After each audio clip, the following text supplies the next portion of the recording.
राम राम राम राम राम राम राम राम राम नारायण नारायण।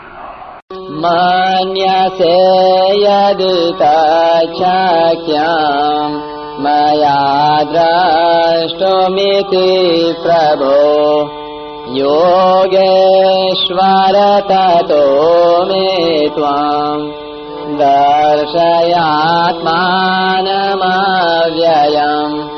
चौथा श्लोक।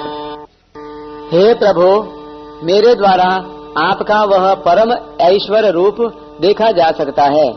ऐसा अगर आप मानते हैं तो हे योगेश्वर, आप अपने उस अविनाशी स्वरूप को मुझे दिखा दीजिए।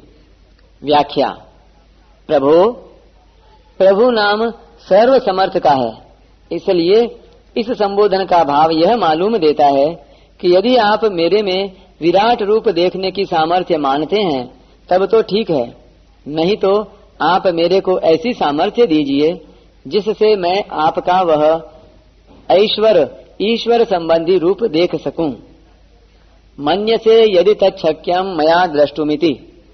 इसका तात्पर्य है कि अगर आप अपना वह रूप नहीं दिखाएंगे तो भी मैं यही मानूंगा कि आपका रूप तो वैसा ही है जैसा आप कहते हैं, पर मैं उसको देखने का अधिकारी नहीं हूँ, योग्य नहीं हूँ, पात्र नहीं हूँ। इस प्रकार अर्जुन को भगवान के वचनों में किंचन मात्र भी संदेह नहीं है, प्रत्युत दृढ़ विश्वास है। इसीलिए तो वे कहते हैं कि आप मेरे को अपना विराट रूप दिखाइए।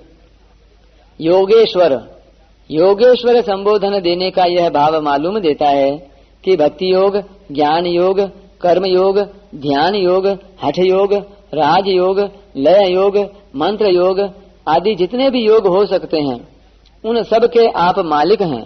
इसलिए आप अपनी अलौकिक योग शक्ति से वह विराट रूप भी दिखा दीजिए। अर्जुन ने 10वें अध्याय के 17वें श्लोक में भगवान के लिए योगिन संबोधन दिया था, अर्थात भगवान को योगी बताया था, परंतु अब अर्जुन ने भगवान के लिए योगेश्वर संबोधन दिया है, अर्थात भगवान को संपूर्ण योगों का मालिक बताया है।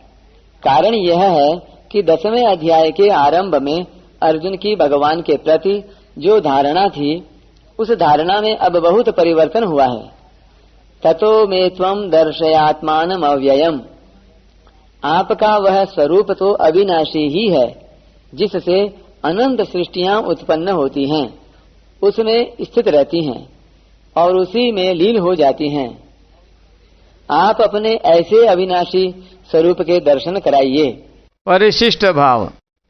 भगवान के विश्वरूप को अव्यय, अविनाशी कहने से यह सिद्ध होता है कि संपूर्ण संसार भगवान का ही स्वरूप है। अव्यय होने से इसका अत्यंत अभाव नहीं होता। वास्तव में परिवर्तनशील असत और अपरिवर्तनशील सत दोनों ही मिलकर भगवान का समग्र रूप है। सदसच्चाहम् अर्जुन। जड़ता केवल अपनी आसक्ति और अज्ञता के कारण ही प्रतीत होती है।